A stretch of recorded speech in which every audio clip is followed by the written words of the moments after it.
Say hi, Laurie. Hi. Hi. All right. Well, today we're going to kind of document Laurie's advanced directives, which I already know. I know what she wants. We've discussed it many times. But in order, I think it'd be good that anybody else can also see these advanced directives as well, as specific as we can make them. Since the beginning of this, Laurie's glioblastoma diagnosis, I was her power of attorney. When she arrived at the hospital, she was asking for me. Yes, What did you say? I asked him where, where his cousin was and in my voice. Yeah, she said that I would be her voice through this procedure, through this whole thing. Uh, First of all, we were supposed to get married like a year ago, maybe longer, but I was hesitant. I didn't want to send San Francisco $60 for my birth certificate. And the way it worked is I had to go to this clerk of court in Wisconsin Rapids and prove who I was, and then he could send documentation to San Francisco that proved that I proved who I was, and then I could get the documentation from San Francisco that proved who I was, and I could go back to the same clerk of court here that I've already proved who I was. I could prove who I was again so that we could do this. Okay, so anyways, just a huge runaround, a big bunch of paperwork that really is just stupid, but it has to be done. And in the state of Wisconsin, this is not a next of kin state. So if she were to go into a state of incompetence, where she is not functioning with her mind, there needs to be a power of attorney written. Otherwise, the court or the state will decide what happens to her unless we went to court and had the court order someone a power of attorney. But the doctors and the state would decide, and they they would, it's not really set up in the patient's best interest or in Lori's best interest, because if it was up to them, she would have been in a home after she was done with her surgery. She didn't need that. What she needed to be was off of the medication oxcarbazepine that she was on. She was allergic, basically allergic to this oxcarbazepine, which was causing a hyponatremic state, and which is low sodium. She's sensitive to that medication. She does not need it.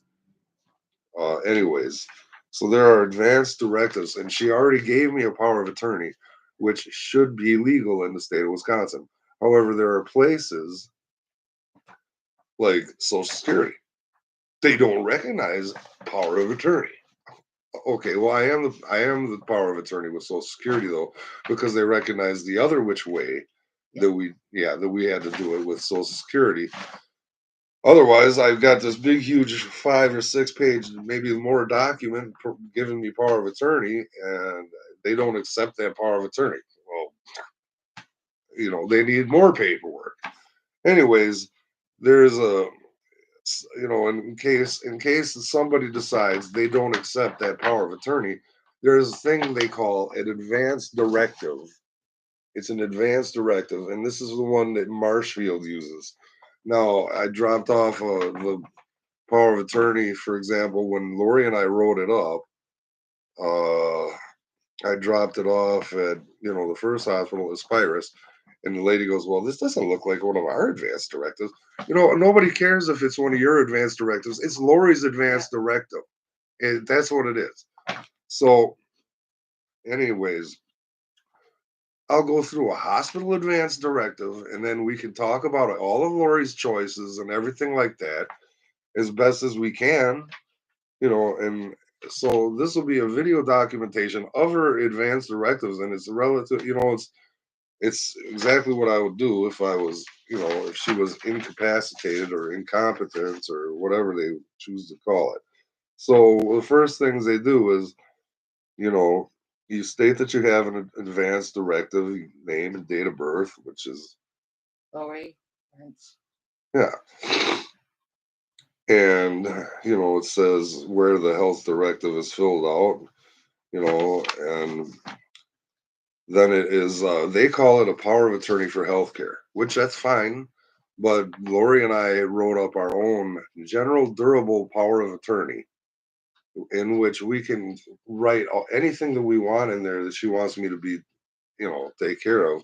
And it does, and if you do it at a hospital, the hospital limits you to the healthcare options because they don't care about any other options. They don't want to deal with any other options. I don't blame them. There's a lot of stuff they don't want to get involved in, like, what am I doing with my car or the truck or our truck, or what am I doing with, you know, the what am I doing with the dog, or what am I doing with money, or that's exactly Yeah. what they don't want to get into. Um, so this would be called in a hospital. It would be called advanced directive, including power of attorney for healthcare, and we'd fill it out and we'd give copies to the healthcare people. We could give a copy. I would have a copy. We would give, if anyone in the family wanted a copy, we would give one to them. I would. I have no problem with it. Um, you know, and then notice to the person making this document, when Laurie makes an advance directive, she is making it. So she has the right to make this advanced decisions about her health care. No health care may be given to you over your objection, and necessary health care may not be stopped or withheld if you object. Um, because your health care providers in some cases may not have had the opportunity to establish a long-term relationship with you. They are often unfamiliar with your beliefs and values and the details of your family relationships. This poses a problem if you become physically or mentally unable to make decisions about your health care. Exactly, it does, because I know what she wants, and really not any of the rest of her family, I'm sorry, knows about it, but that's what we are doing here in order to kind of, Yeah. that way, when if this ever does happen, God forbid, but it might, that way everybody knows. And I also have this documentation as well as a large, long, huge, and specific and sweeping and general durable power of attorney. General durable power of attorney means, in general, the powers of attorney given can cover anything from healthcare to financial aspects to, you know, home rent,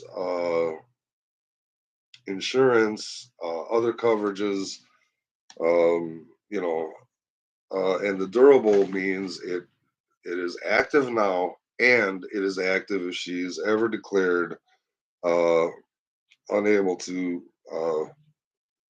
mentally or unable to make decisions about her health care. Uh, and it's an important legal document. It gives me, the agent, broad powers to make healthcare decisions for you. And this one particularly revokes any prior power of attorneys. So if you make a new one, it'll revoke those powers of attorney. Okay, but that's not what happens. We're not revoking any powers. I'm just using the hospital's generic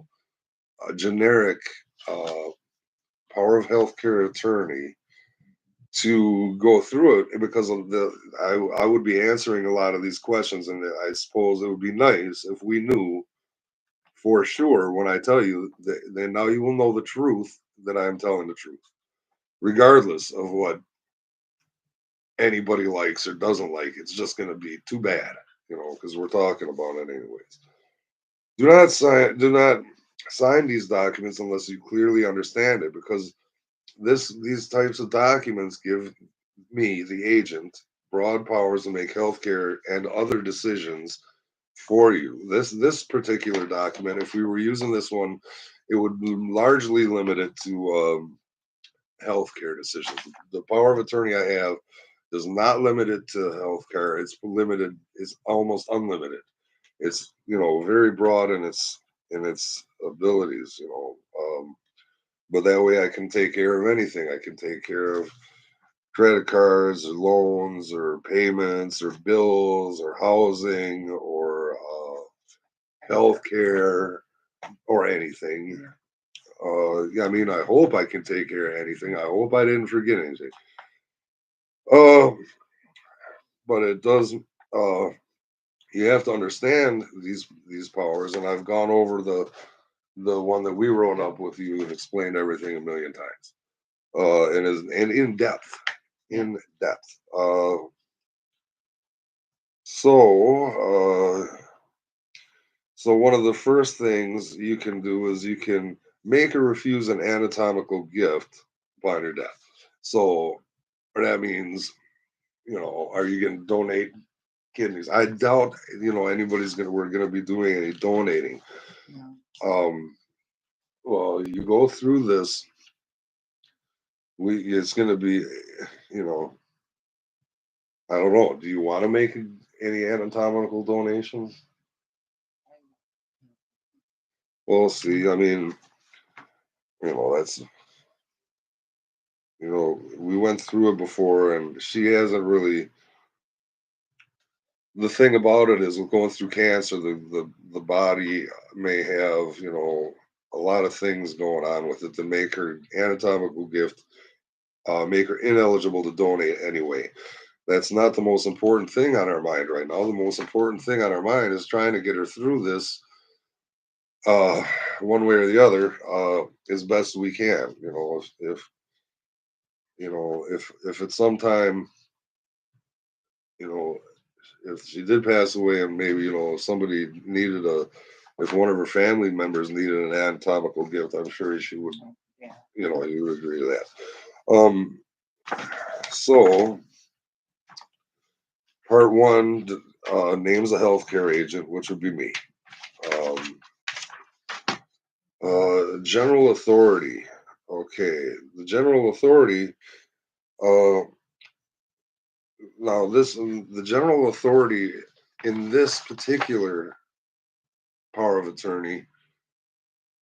Uh, the general authorities that I've been given, are not limited to what's in this document. But we'll go through this document anyway because it'll help clarify things. So she wants me, the healthcare agent, to be able to decide on tests, medicine, surgery, and other medical care. If treatment has started, my agent can keep it going or stop it based on my instructions or my best interests, and interpret instructions based on what I know of her preferences and values. I know these things. We've talked about it in depth. Yeah. We're talking about it again here.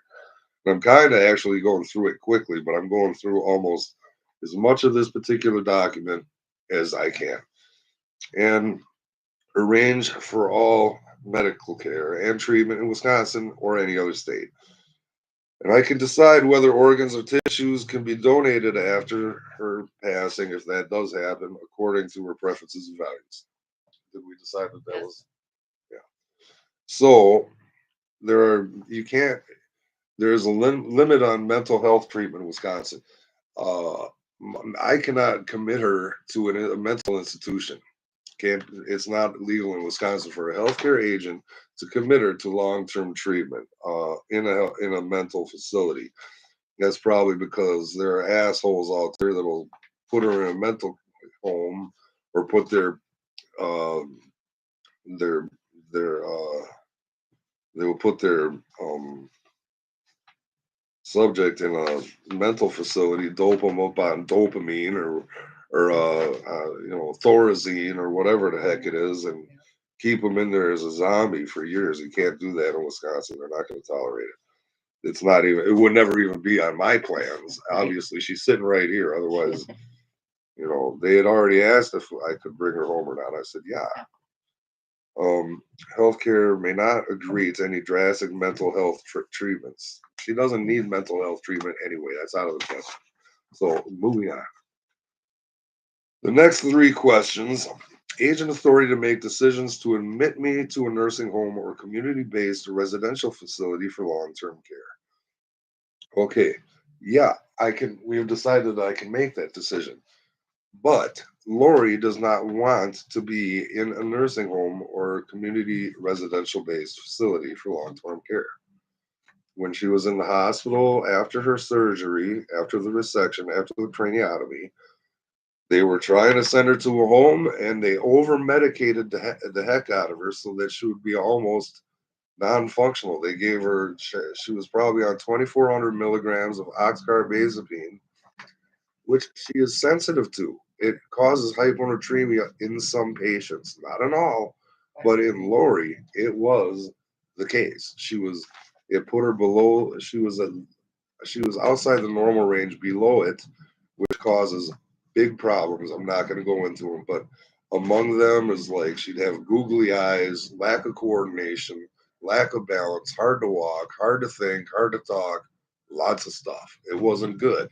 And I can't believe they gave her that kind of medication and without labs to confirm that it was not uh, causing harm, which it was. It took months to get her off that. Okay, so yeah, I can make the decision to put her in a long-term facility. It might become hard to deal with this problem as time goes on. It might be hard for me to take care of her by myself. But there will be options for that. Lori had specifically said, if avoidable, she does not want to be in a long-term care facility. And we also talked about this many times before as well. She does have family members. I asked her if she wanted to be with her mom and dad. What did you say? Where did you want to be? You. Okay. I talked to her about that and she made that decision. Now, we didn't talk to her parents about that. No one invited her or anything, but I asked her about what she thought about that. I also asked her about what about her daughter, Ashley. Did you want to be with your daughter, Ashley, at your daughter, Ashley's house? Okay, well, so, and I'm sure that Ashley and Travis wouldn't mind. I don't know. But regardless of that, you can hear her answer here already. She wants to be here. She wants to be home with me. And I don't know. Sometimes it's really hard to navigate through this and make sure all the bills are getting paid, but we're making it. Right now we're making it. I said, okay, well, I mean, what happens if we're down and living in my truck by the river? Well, it's an honest question. I did ask her that a million times. And what did you say? Yes. She said she'd rather be living in a truck with me by the river. I'm like, okay, well, whatever. I hope that doesn't happen. But anything's possible. That's why there are advanced directives. That's why you have to write these things down and go through them. Okay. Agent authority to make decision to refuse or have removed a feeding tube and or IV fluids.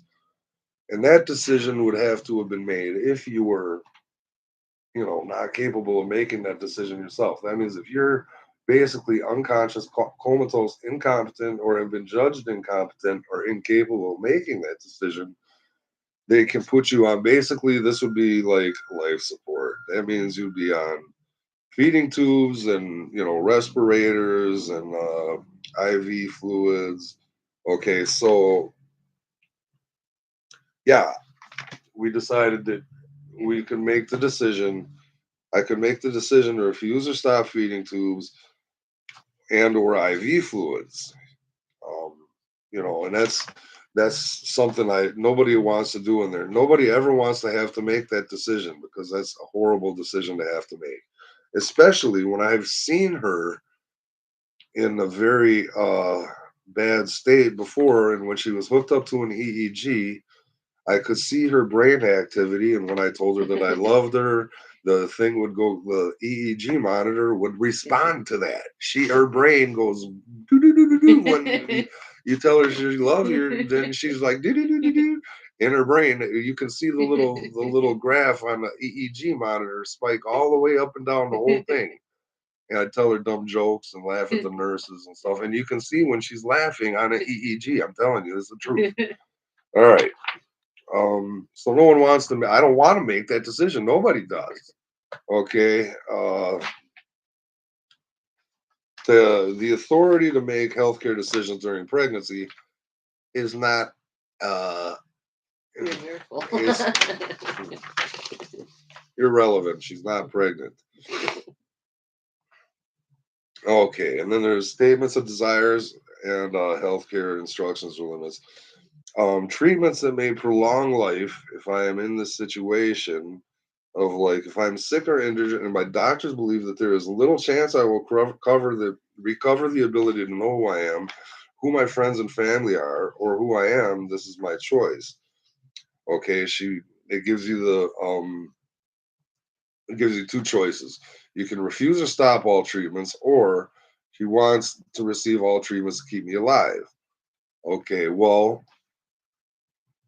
this is where she decided to let me make that choice for her, because like I said before, when you talk to her and she's hooked up to an EEG, I told her I love her, and you can see the EEG little monitor spikes going up and down crazy when you tell her that. And then when we're sitting there talking about Domino's or pizza, then it's just a regular. But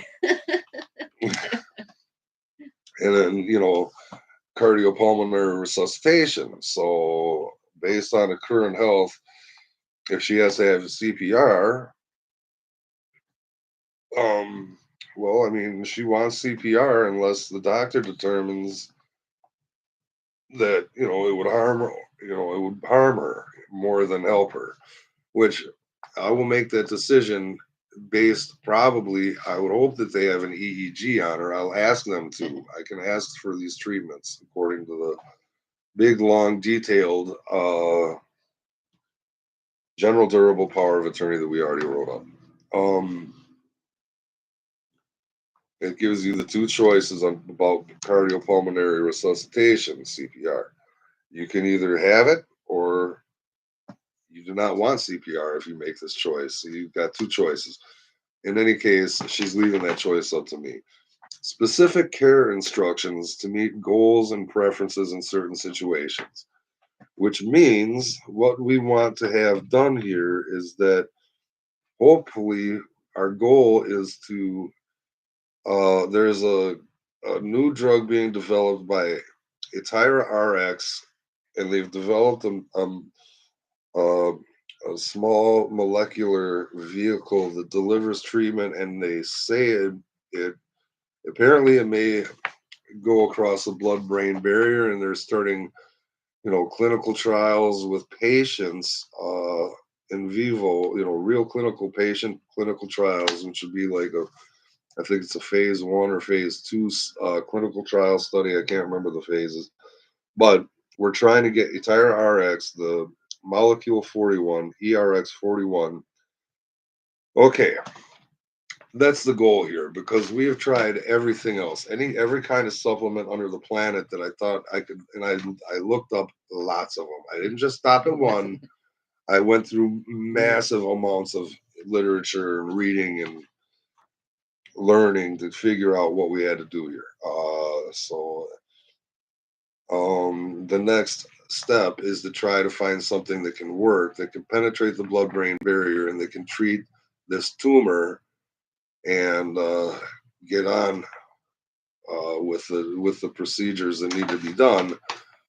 So we're working on it. We need to find a viable, real clinical trial that involves saving her life. We don't want a clinical trial where she's given a placebo.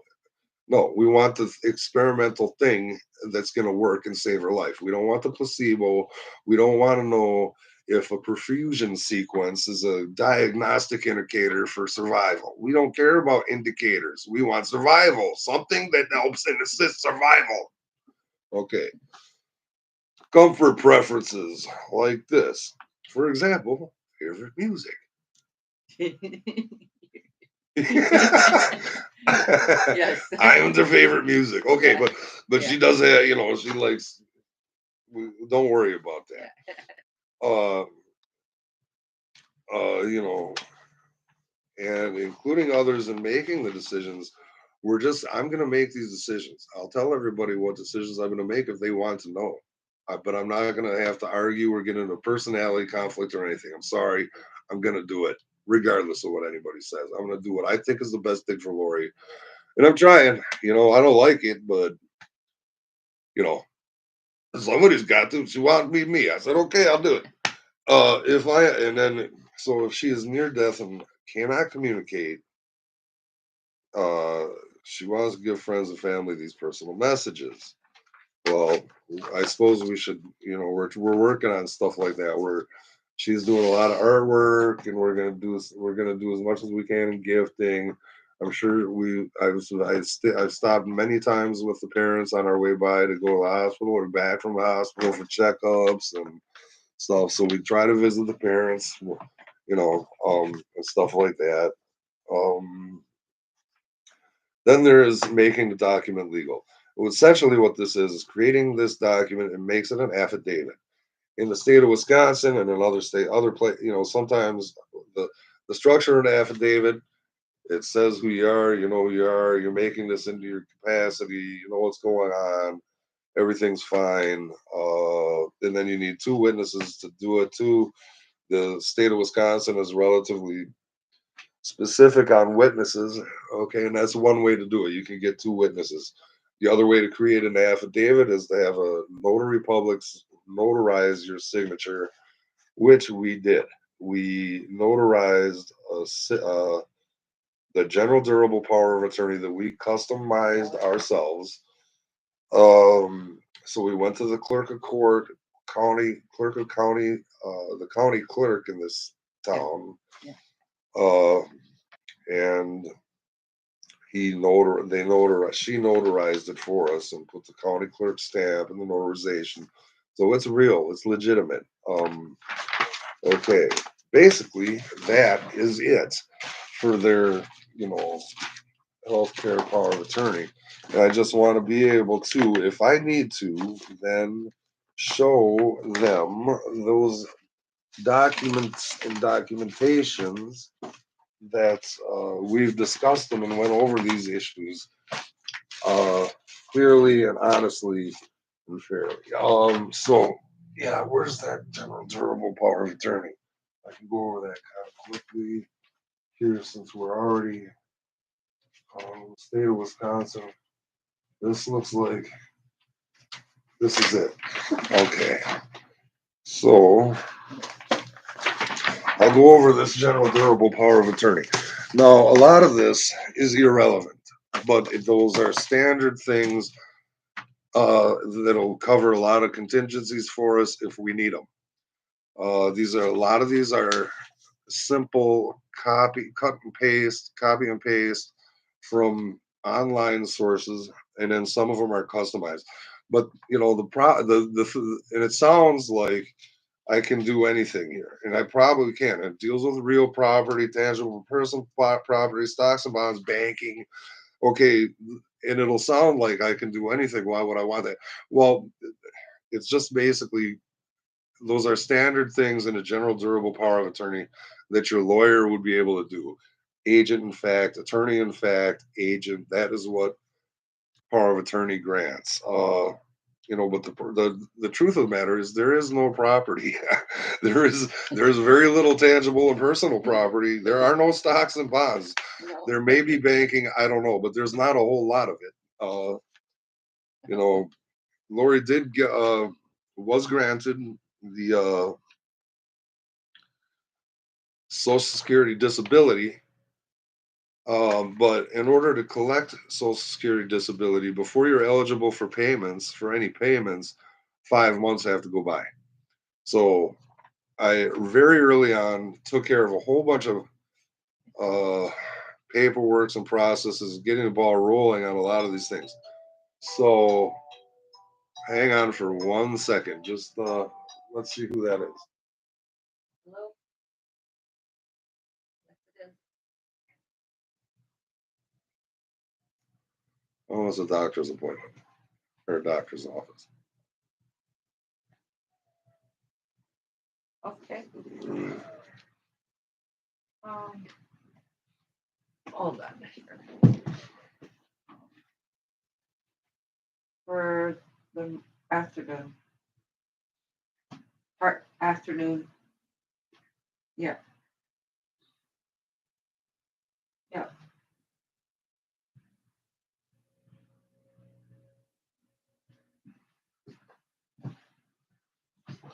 Okay. In any case, there's very little banking. She's eligible for the Social Security disability, but there's no back pay. She got paid immediately upon eligibility under the compassionate care allowance laws of the land of the federal bureau and of the state. So there was no back pay. There's no extra money. There was nothing. So there's very little banking. But I was authorized to sell stocks, bonds, commodities, options, business operations, and everything else, which there is none. So, I mean, but I can, the banking aid, I am fully authorized to deal with any bank on the principal's behalf, including but not limited to accessing funds from the principal's accounts or banks or whatever it is. And I am authorized to make any purchases for any purposes, including for either of our personal uses, to access any account information online, to open and close any of the accounts on the principal, which is Laurie, the principal's behalf, apply for and manage for credit loans, manage any payments to or from any source, including Walmart, Sedgwick, Disability, Social Security, IRS, Department of Revenue, work, and other payments. The agent, me, is fully authorized to borrow money in the principal's name to make, issue, and endorse promissory notes in the name of the principal and to renew the same and all others from time to time, which basically means I'm going to handle the finances, and I've been doing a pretty good job so Yeah, far. I do have. All right. Insurance. The agent may acquire, change, control, otherwise operate any insurance the principal may need or want. The agent may contact and work with the Department of Health and Human Services or any other department or division of the state or federal government, work, Social Security, anything. Uh, Deal with applications, payments, filling out forms, etc. Blah, blah, blah, blah. Claims and litigation. I am fully authorized to demand, sue for, collect, recover, receive all goods, claims, debts, monies, interest, and properties, damages whatsoever, now due or hereafter due, including the right to institute or initiate any action, suit or legal proceedings, and to waive, make, and execute, deliver receipts, releases, waivers, others. This. I'm basically reading you the general durable power of attorney. Personal maintenance. The agent is fully authorized to make payments from the principal's own money for uh, any of our daily living expenses, including my own living expenses, uh, and make changes to apply for any assistance programs available. Uh, Retirement, and then retirement plan and Social Security benefits. I may apply for and receive government insurance, supplemental Social Security, disability insurance, retirement benefits, which is that's not even applicable. But a lot of these are just copy and pasted general paragraphs from other power of attorneys. So yeah, I'm trying to cover everything. You know, and another one here is hiring service providers. The agent is fully authorized to hire service providers such as attorneys, accountants, healthcare providers, doctors, nurses, personal care assistants, and others as the agency's fit. And I may remove them as I see fit as well for any or no reason. Because, for example, when we went to one hospital, now this I'm going to put this in a way so that I don't name any names or any hospitals, but Lori knows this is true as well. And this is an opinion of my personal belief of how this went, and it's also her belief is how I believe it is how her personal belief as well. Okay, so I believe that Lori went to an emergency room, and a lot of doctor medical staff, I believe, were interested in her tattoos and didn't, and are coming from different cultural areas around the world that don't necessarily have positive outlooks on our tattoos. I don't know that for sure. That's my personal belief, as I said. But it made us uncomfortable with the service that we were receiving because comments were made about our tattoos. And then further on down the line, another comment was made that made me believe that uh, you know uh, that they did not appreciate my presence or in the treatment realm. Okay, I'm just saying I believe that I personally think that during the course of the pandemic, the medical staff and personnel, especially young new ones, are so used to not allowing visitors and family, even family, to participate in treatments that they've become rude. I believe they've become, uh, authoritarian, rude and authoritarian types of people that think, um, that no one else should be involved. And they should take this patient and they should be allowed to operate with impunity and without supervision uh, on this person's health care. And that's not how Laurie and I perceive her health care. You know, so they made comments and they didn't like I believe they made, uh, comments and snide remarks, etc., that possibly because they think I'm an asshole. I mean, they may think that I'm an asshole. I don't know. You I don't even care. It may be probably part of the problem. I don't care if they think I'm an asshole. Okay. So I may make appointments and cancel appointments for any or no reason. I'm not going to be making and canceling appointments for any or no reason, but if I cancel or make one, I don't have to explain myself. If I remove a personal care assistant or something else, I don't have to, or a nurse or a doctor, I do not have to explain myself. I say, I do not want that one because I think that one's an idiot. It may be true. And I don't have to explain myself. It may not because I think it's an idiot. Maybe they have a cultural preference of, that they won't align with Laurie's advanced directives. I don't know what that is, but when they make comments and stuff like that, you know, the customer service aspect, I believe, the customer service aspect of the healthcare community has become, you know, affected by the fact that they believe that the demand curve is inelastic in relation to their attitude. If their attitude is below par, then they don't believe that that affects the demand curve for their services, goods and services. But there are other hospitals and there are other treatment centers, and Marshfield is a more Christian treatment center, I believe, than Aspirus. Aspirus is not based on a monastery or a Christian service. They're based on something else entirely. I don't know what they're based on. I have no idea. I'm speculating. Here's a speculation. Healthcare. The agent may initiate and terminate requests or refuse any healthcare services for the principal, including stopping any treatment at any hospital and or check the principal out of any hospital, clinic, or long-term care facility, for example, assisted living, rehabilitation, nursing home, hospice facility, etc., even against medical advice. Because the reason I put this in here is because when Laurie was at the UW Health Hospital in Madison, they were trying to not let her come home and they wanted her to go to a long-term care facility. What were your wishes in regards to that, Laurie? Say, let's go home. Yeah, she wanted to come home. Then they called me and said that would I do that? And then they were.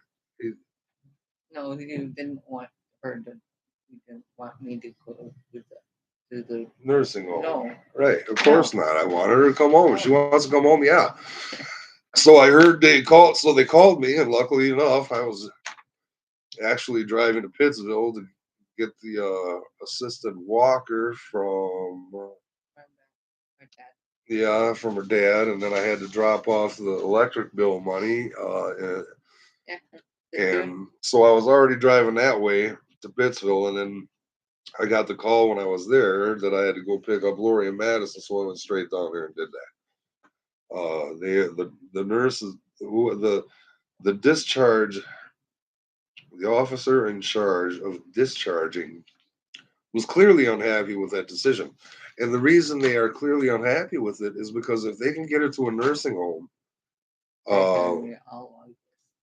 they'd have her over medicated. Then they would also, at the same time, they would be trying to use vocational rehabilitation or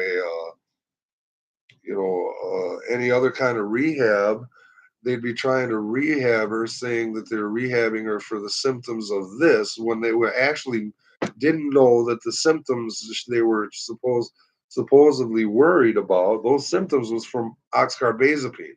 So they would have been trying to treat her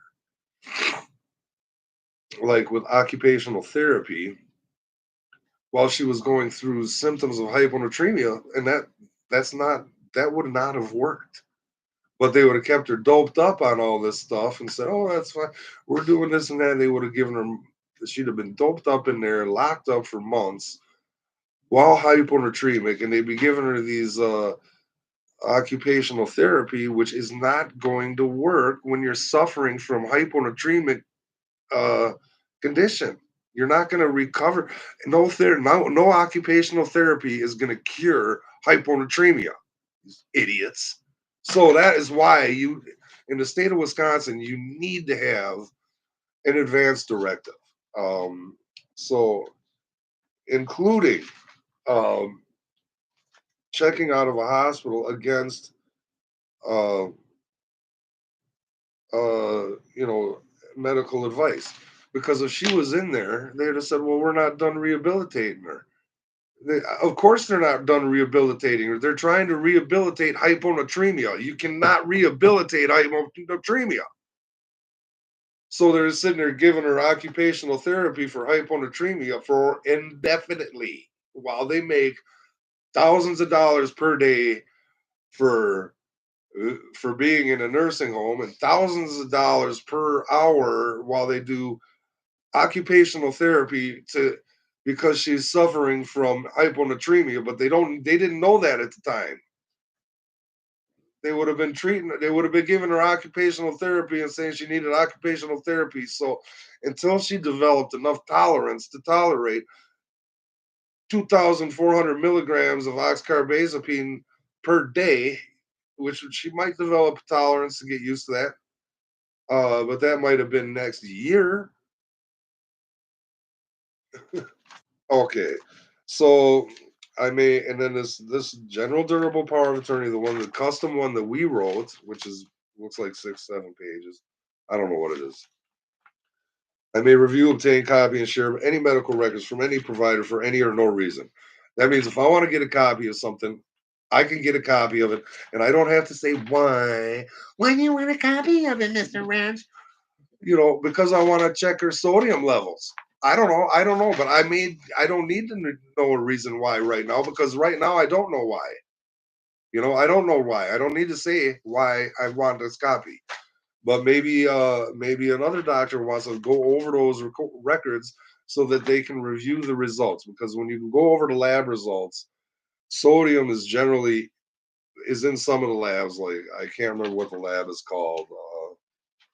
Automated chemistry lab, maybe, where they take your blood out and they do an automated chemistry on it, and they say, "Oh, well, the sodium level is at 138, 5 points below normal." Well, at that point, you're getting close to clinically significant to where you'll be in a hospital. Okay. All right. So, and I at that time I didn't know what hyponatremia was. I didn't know what she was suffering from. I just knew there was something wrong with her, and I could tell somehow it wasn't because of the thing, it was because of something else. By the thing, I mean by the glioblastoma. Okay? All right. So the agent may direct the hospital remove a doctor, nurse, or other healthcare professional from the principal's case for any or no reason. And if I am, and the new specialist that we have said we have to be comfortable with our provider. So yes, we are comfortable with this guy, Dr. Lawler. I'm very comfortable. I can pronounce his name. He speaks English. Great.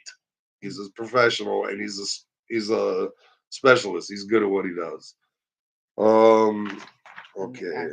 Doctor and I may interact online via messaging, so I set up accounts for Laurie at Marshfield so that I can get online, look at her labs, check to make sure that her sodium level was good in her last automated chemistry lab or whatever it's called, CDC with differential, whatever they may, there are multiple different types of labs. Uh, Metabolic panel, that's another lab test. So I can interact online via messaging, email, chat with other electronic, telephonic means, interact with any hospital or staff. I may choose pharmacies, may ask for evaluations on medicines and their prescribed quantities. Some of the pharmacies here are stupid, disrespectful, and a hassle. So I finally found a pharmacy that we like. Daily Drug is the one that we've been using. But if we decide to use another one, I will use another one for any or no reason. I do not have to explain myself. It says right here. So, and another reason that we had to switch pharmacies again and again is because the doctors would prescribe something, and these pharmacies wouldn't have it for days. And we specifically requested no opiates, and they were still trying to. UW Health was trying to still give us opiates according to the discharge directions on their prescribed medications. A big list of stuff that I had to pick up when I got Laurie from the hospital. I had to go get her a bunch of meds. Well, some of the meds weren't there. We don't have some. I said, well, who's got them? Well, we don't know. No, find out who's got them. I got to give these meds to her. Well, it's not always that easy. So, and then it says I may ask for those evaluations and medicines and their quantities because they were giving her this medication that the epilepsy doctor, a totally different doctor, his name is Dr. Sandok, we had to take her to another specialist to get her off of this medication that was causing complications that weren't identified by the previous hospital. So they're doping her up on this stuff that was causing negative side effects. And if that ever happens again, it specifically says that I may ask for evaluations on medicines, their prescribed quantities. If the medication prescribed is deemed by the agent to have a net negative effect, then I may direct healthcare providers to stop administering the prescribed medication to the principal. It means stop poisoning my wife. I mean, simple. But you got to put it in these terms so these you gotta talk highfalutin to these highfalutin people, because otherwise what they're trying to do is talk above everybody else, so you give up on the conversation. I told the doctor I told one of the doctors before, I said he ran by the treatment regimen when we were first starting radiation and chemotherapy. He explains all this to me in 30 seconds or less, and then wants Laurie to sign on the dotted line in one of those electronic signature things. Well, he didn't give us anything in writing. I specifically told him in that exact moment, I said, hold on.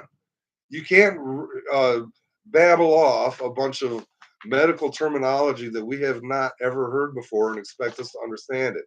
And in fact, it is a different language. They're using Greek and they're using Latin in these medical settings, and they're perfectly happy for you to not understand a damn thing that they're saying.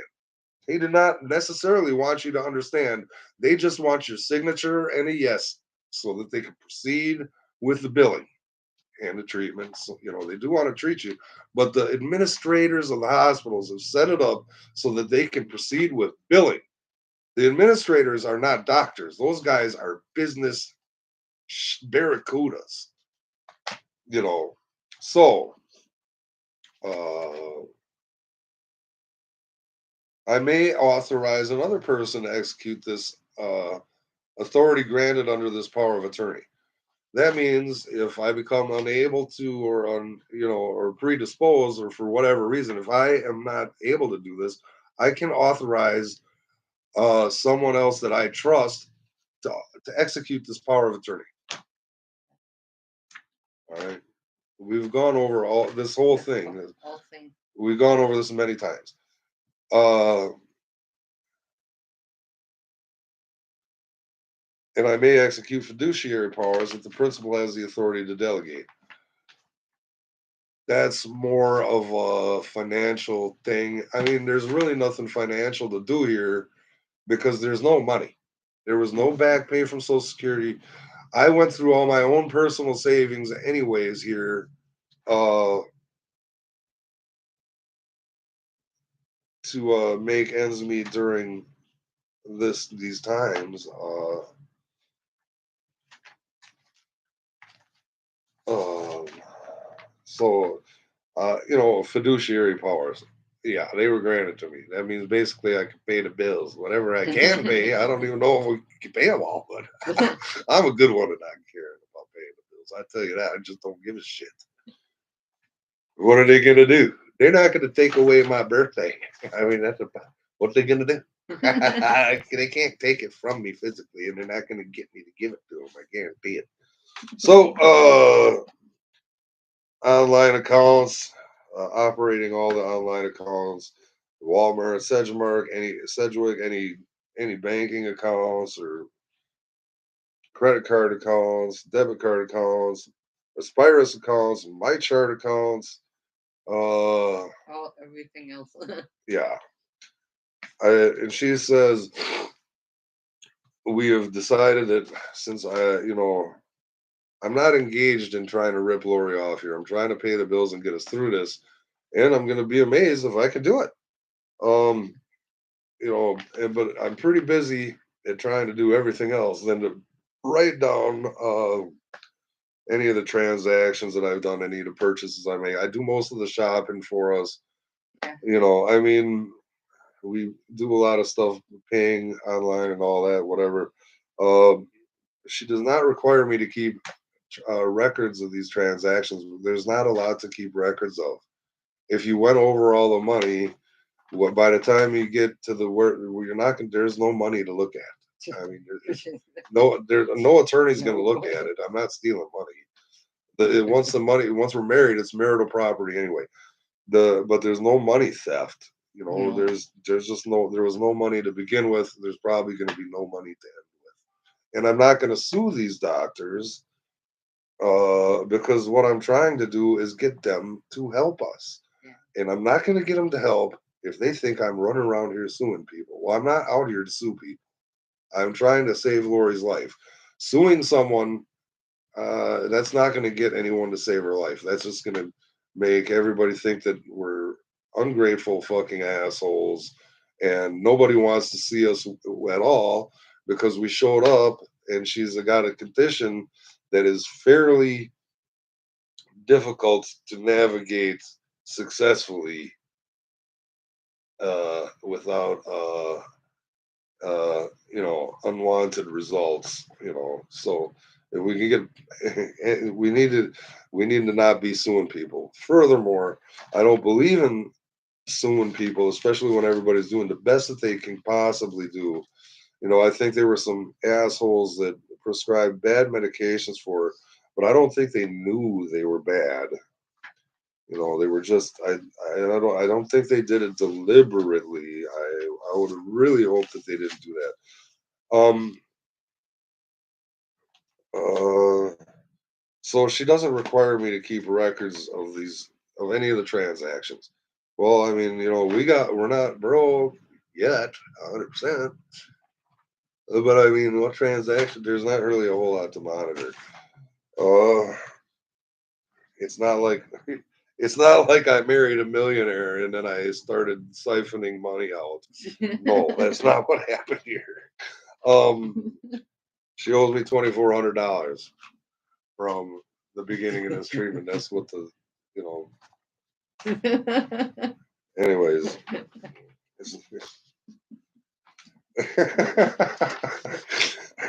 when are you gonna give me my money? um. So the powers of attorney will remain valid, even if the agent and principal become divorced, and in fact, the agent may agree to, and finalize the divorce between the principal and agent on behalf of the principal or agent for any or no reason. So The reason I put this in there, and a court of law can strike any of these paragraphs as illegal, but it's kind of a long shot for me. I put this in there because at some point, there may be absolutely zero money, and I gotta go, you know, I might have to go get a job instead of taking care of Lori. But if I got a job right now and any income would be added onto her income, so then she would be ineligible for, I would kick her off for insurance. So I can't get, I can't have an income right now. At first when we got married, we had an income level of legal for the insurance that we got. And then somehow later on, it became over the limit. And then we got married. So then she was back under limit. She could keep her insurance. Okay. Well, if I add anything to that limit, she'll lose insurance. Any income of the household with her will cause her to lose insurance. So if some sort of emergency happens, and Lori doesn't really want me to divorce her, and I didn't want to divorce her either. I was supposed to marry her, but this may not be legal. Like I said, I may uh, have to divorce her in order to split us up out of the household, in order to support the household and have separate incomes. And she could keep her income or her income now, and then I could also go out and get a job if I have to, and then it will be legal, and she won't get kicked off her insurance. So that's what this here is in for. So, but I don't think that that's legal. I don't think I can initiate a divorce, even if I've been granted that power under the power of attorney. I don't think a judge will care for that. I don't think they'll let it go. But I tried, uh, and I'm not saying that's going to happen because when I mentioned the possibility to her before, she didn't like it a lot. She started crying. I didn't want her. She don't want me to divorce her, do you? Not really. But if I had to survive for both of us, then we would have to. I mean, I don't know. Anyways, the effective date. This power of attorney is effective immediately. Durability. This durable power of attorney shall not be affected by my subsequent disability or incompetence. Laurie says if she is disabled or incompetent, this durable power of attorney is not affected by that. That means I'm still power of attorney if she's a zombie. Okay. If and then it goes into the and then it goes into alternates.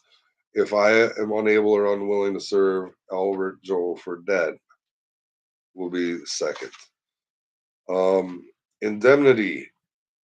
That means in order to induce any third party to act hereunder, Laurie hereby agrees that any third party receiving a duly executed copy or facsimile of this instrument may act hereunder, and that revocation or termination hereof shall be ineffective as to such third party unless and until action, notice, or knowledge of such revocation or termination shall have been received by such third party, and I, for myself and for my heirs, executors, and legal representatives, and assigns, hereby agree to indemnify and hold harmless any such third party from and against any and all claims that may arise against such third party by reason of the third party having relied on the provisions of this instrument.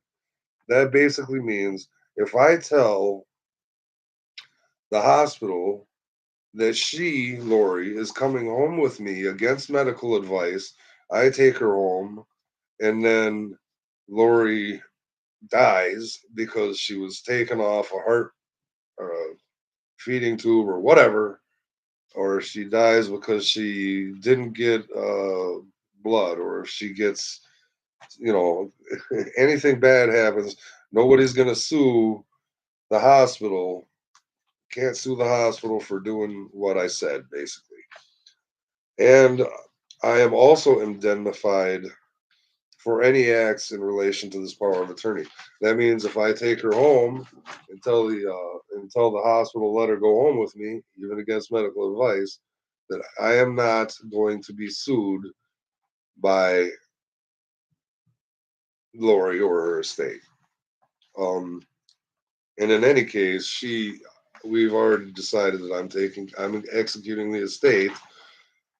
And in the state of Wisconsin, the estate under 50 grand is just not done in probate. You don't need court for it. It's just disposed of, basically. Done. Nothing going on.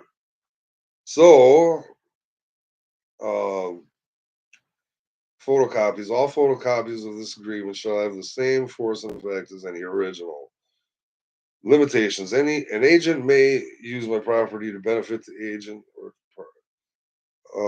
yeah, see, usually they say the agent may not use the property to benefit the agent. Well, we're married, and I'm sorry, I'm living here. We live here. We live together, and all of our stuff. We're working as a team here. It's not just her stuff. It's not just my stuff.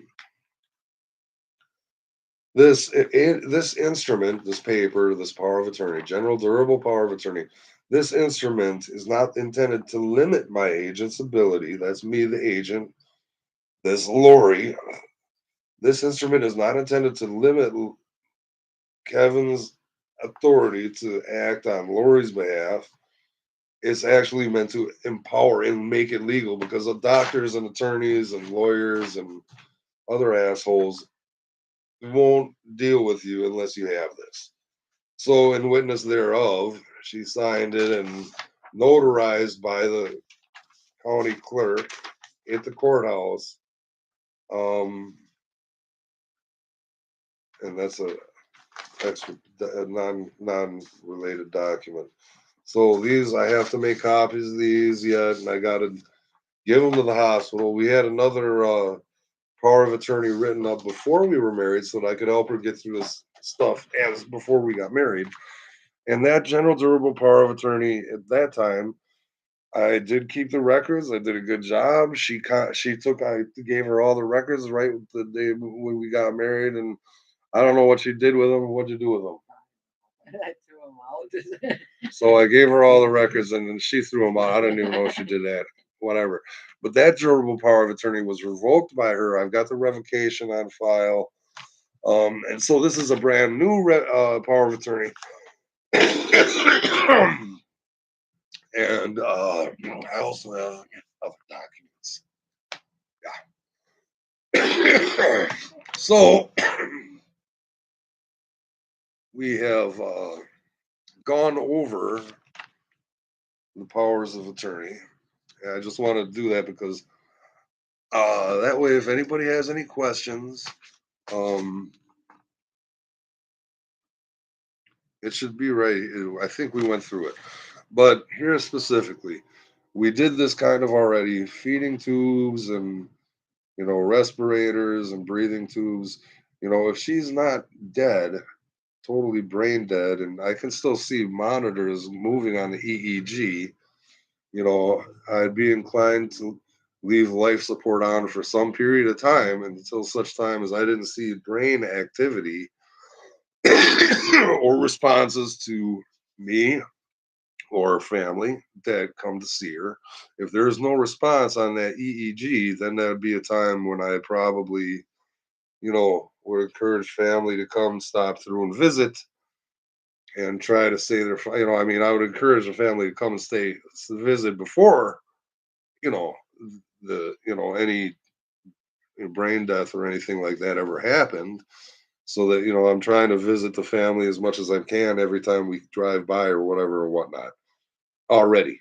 But, uh, so, we've talked about this before, and her favorite music is my music. I'm sorry, I hate to break it to you, but that's what it is. That doesn't mean she got to listen to it all day long. I mean, and I can't play all day long, anyways. But I mean, I could, but I'm just saying, physically, it might not be. It's not easy to play guitar all day. I can play for several hours at a time, a few hours, maybe 5, or all day off and on taking breaks. um, so I think we've gone over that. We've gone over the hospitals. The hospital likes you to have their power of attorney statement or done. And I went over to the hospital that we're using right now is Marshfield. So we went over this Marshfield Medical Center and Marshfield Clinic Health System honoring choices, their whole uh, advanced directive package. I went through that. And then I went through this durable power of attorney. Um, we still haven't made. I intended to have a will done by now for both of us, um, in which all we leave everything to the other surviving spouse. So that will would have been everything that Laurie had will be left to me, the surviving spouse, and that just makes it real simple for me. If that happens, then Laurie would want to probably give some Christmas ornaments to her family and give some wood burnings and artwork. And there may be things that Ashley has here that would get returned and stuff like that. But you know, yeah. Yeah. And then, stuff has to go to her family, property and mementos and gifts like that. But there's not a lot of sense in making a will because in Wisconsin, a test state, dying without a will, you basically leave everything to your surviving spouse anyway. That's the law. Um, it's not something anybody's looking forward to dealing with, but I mean, and unfortunately, there's nothing of value.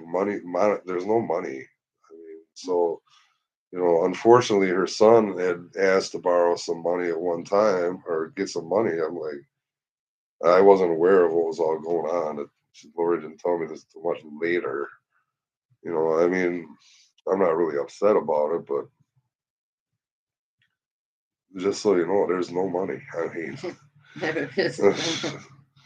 so there's no Social Security back pay. We got it as legally fast as possible. So, when people get back pay, that's usually because it takes 6 months to a year. It's up to a year now for anybody to get disability. And then after 5 months, disability starts accumulating. Well, that we got paid at 5 months, but the first 5 months, you're not getting anything. They won't give it to you. And then Medicaid itself doesn't kick in for 2 years. So that insurance didn't cover stuff like the hospital ride, about $3,000 worth of MRIs and hospital bills. That didn't occur. There's no back pay from Social Security, so there's no money. Um, you know, but we got enough to get by. We're still gonna get by. Is gonna be a little bit tight. I mean, I can't go on vacation. Me and Laurie aren't going to be going on any extravagant vacations to Mexico or whatever and whatnot. We're not going to be doing that because we can't. And there's other difficulties. Unfortunately, right now it's going to look like we have to remain in the state of Wisconsin for treatment because we cannot get treatment. Right. Within another, our insurance is limited geographically to this area, so we have to deal with that. So, anyways, is there anything else you'd like to add, Laurie?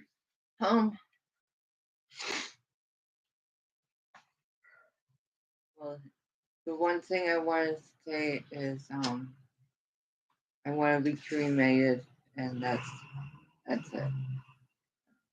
That's it. Oh, okay. Well, I didn't see. That's why we discuss these things in advance. I want to be cremated. I want the same clothes of my some of the to my kids, and then the rest of it in when we go. Oh, so the ashes you want? Yeah. Some given to the Yep. kids, and then Then you want the ashes with me? Hmm. Well, that pretty much. So I'll probably. Good thing I'm a woodworker and I can make my own urns. So, I'm not going nowhere. Just saying. well, that's what we went through these advanced directives. Advanced directives for is.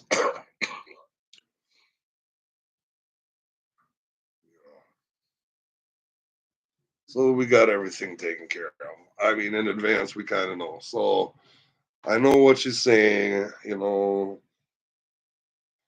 Unfortunately, it's just no matter what happens, anybody in the state of Wisconsin should already be doing this anyway, regardless if there's a medical condition right now or not. If any medical condition ever comes upon you, you need to have this done. Otherwise, the state and the doctors will take control of your medicine and your care, and it's miserable when that happens. They just did that to a friend of ours. Remember Cliff? Cliff is married, and they're getting on in years, pretty high up there in years. So his wife got real sick and needed to go to the hospital, but now the hospital and the doctors and the nursing homes and all those, they put her in a nursing home and wouldn't let her go. You know, and wouldn't let the husband take her home, even though that's what they wanted. So, in order for them to be legal to take her home, they had to build a ramp, which, what the hell? They had to do all this stuff and get this done, and the church had to help them get a ramp. I didn't know that. Otherwise, I would have done the ramp for him. I'll make you a wood ramp, fine, to get his wife back. They wouldn't let him get his wife out of the hospital. Who in the hell do those people think they are? They're lucky that wasn't me. I'm lucky. I'd have been pretty upset. And see, that's exactly why some of the stuff is in that general durable power of attorney. Because if they tell her that she's going to go to a nursing home, uh, we've already discussed this, but she doesn't want to do that. You don't want to go to a nursing home. Now, if there comes a day when you need to have it because nobody else can take care of you, I don't know. Maybe we'll have to do that. But that's not, she doesn't generally want to go to a nursing home. Nope.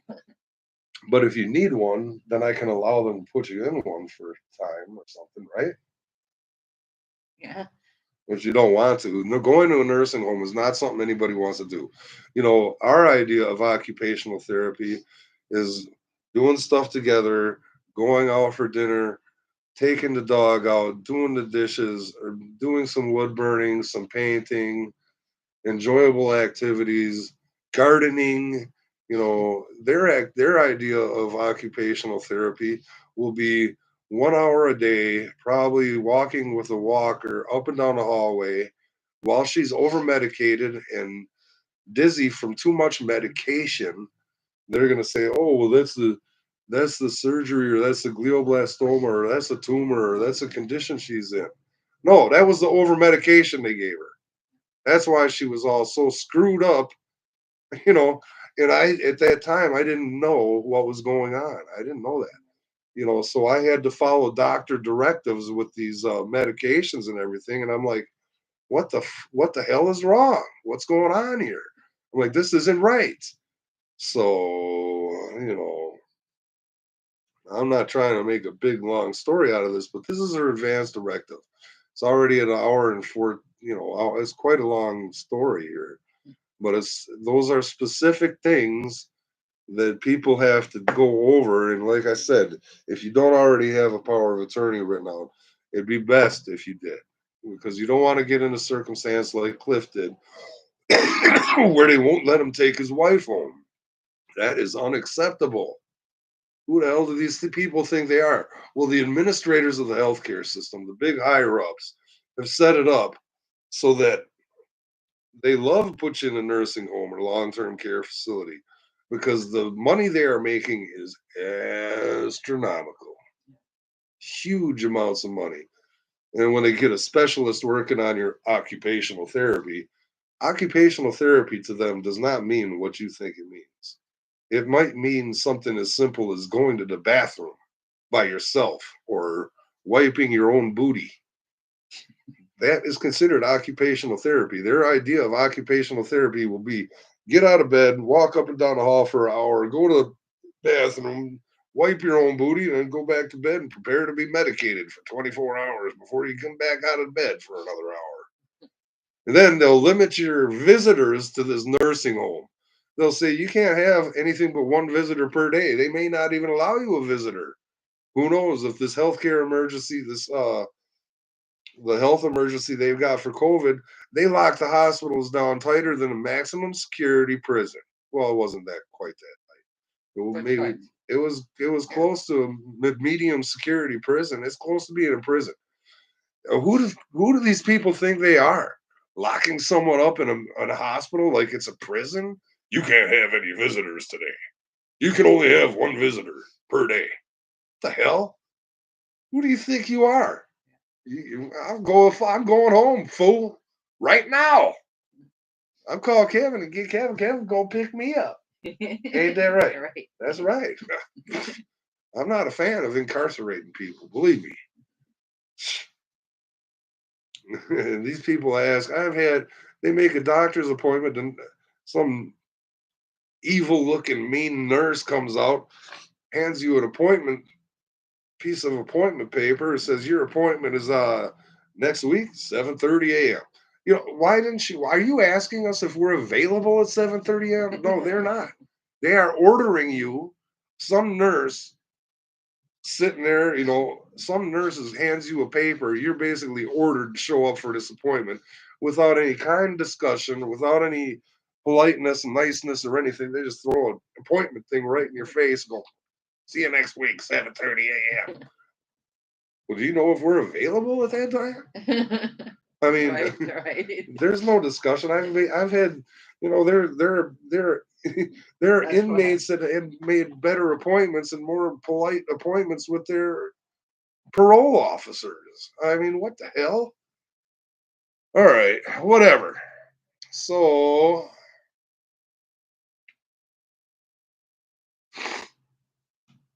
I don't know if there's anything else that I really want to go over. That's pretty No. much it. But that makes it easy. If anybody is really that concerned or wants to know, that's really what those kind of paperworks and appointments are for. So